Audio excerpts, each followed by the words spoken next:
disabling people. So how they do this, one part, they disable you. Then they threaten you.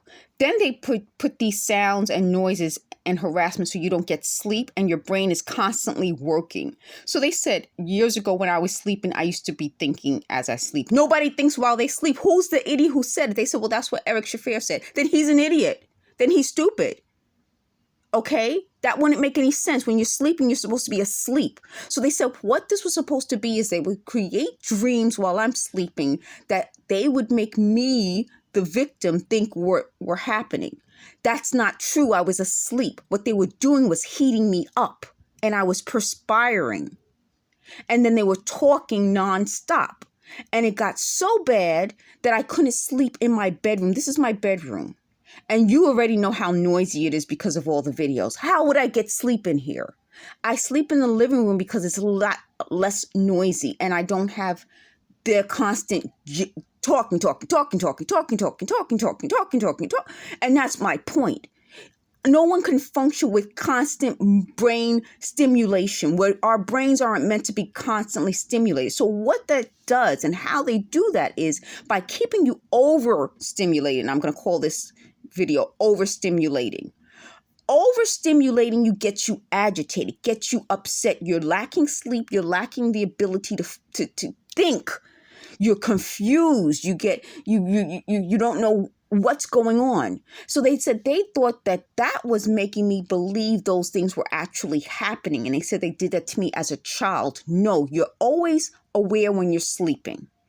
Someone else on Twitter thought that when you first wake up, you tell the truth. That's a lie. Have you ever been woken up from your sleep? What's the first thing you're like, what? You're disoriented. You're confused. That's the state they wanted to keep me in as a working regular person. I wouldn't have been able to function. That's why I know they're liars. That wasn't what was happening. So when you first wake up, you don't necessarily tell the truth. Someone says something, yeah. You just want to get rid of that person. Or you don't even know what's going on. Sometimes when you first wake up, you don't even know what day of the week it is, what time of day it is. You don't know. So you're not telling the truth. So the idiots who do these types of things think that you're telling the truth when you first wake up. No, you're not. And they said, well, that's how women used to trick men. No, they did not. I mean, these people, I think they're women haters. They hate women enough to think that we would trick men by when you first wake them up saying something. Come on, we can't live like that. So, okay. So one part of how they do it is sleep deprivation. The other part is hitting you when you're in pain. So that's torture. The other part is insisting things that aren't true are true. I have the EEG that says seizure. They're commenting about Halloween, but they're not commenting on the seizure video. So I'm going to keep talking about the seizure video, and I'll put the diagnosis in the as a thumbnail. And I'll keep using that thumbnail just to remind them that they invented a torture treatment. It started after 2016 because I never had any seizures. You've seen them on video. I've never had that happen before. They said in 2019, somebody from this neighborhood latched onto me and said he grew up with me. That's a lie. That didn't happen. What they were doing is reading my history, my internet search history, reading my emails. They hacked everything. I told you guys this, and this proves it.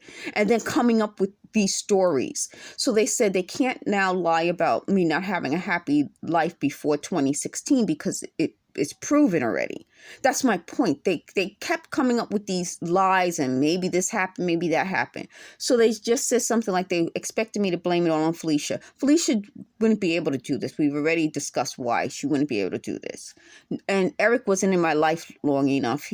Eric Shafir and I dated briefly twice, 1992 and 1995. The last time we saw each other was when I got back from Saudi Arabia in 1996. That's it. He would not have even thought about doing this. So all these people who suddenly are like, we know, no, you don't. But when you did know me, you said wonderful things about me. I have thank you cards from me. Oh, I just touched something. I have thank you cards that they gave me. I have references.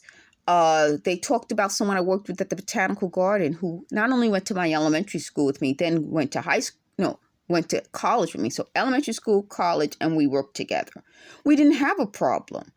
And now after years of being around these people from 2016, Suddenly there was a problem, and that's the issue that I'm telling you. I even have a thank you card from that person, meaning I had these relationships in the present, and in the present they were fine. Now after 2016 everything's an issue because they are going back to this their so-called people that they were sending into the boutique. I think what they tried to do is they tried to set me up and it didn't work. And then now, years later, they hit me in the head, I got seizures, did this sleep deprivation, tried to get me all confused, tried to mess up my memory. They said I still must have a good memory to be able to remember these things. So they keep confusing. And again, the sounds must be confusing them also. People who can remember every day of their lives, I think there are very few people like that. That's not something that's very rare. And people who have a very good memory, near photographic. Like I used to have the type of memory I could sit in class, take notes, and then take a test and pass the test because I could remember it. So they said what they were doing in the background was playing sounds, but I took tests with other students. So if I'm being played sounds, other students would hear it. So they said how it would work. And again, how they do this. How they do this is that when you heat me up at night with radiation, my hearing would hear the sounds and the other kids wouldn't. That doesn't make any sense, folks. We're talking about something that didn't exist. We already know the dates because people have researched the dates this technology was invented. I'm not going to go into that.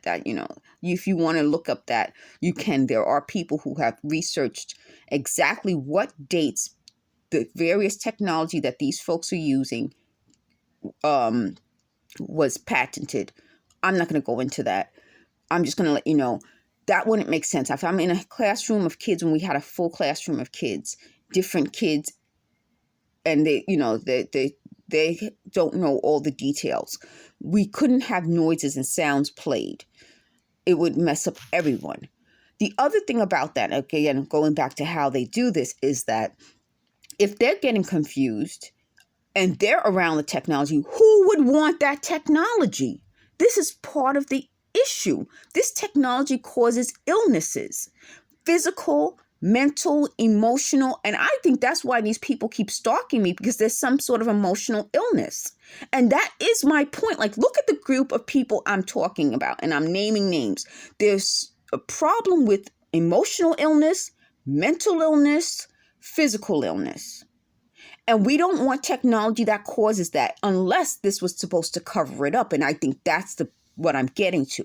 They were going to use me as the face of it because their illnesses would be easy to tell. Criminal backgrounds, psychological problems, emotional problems.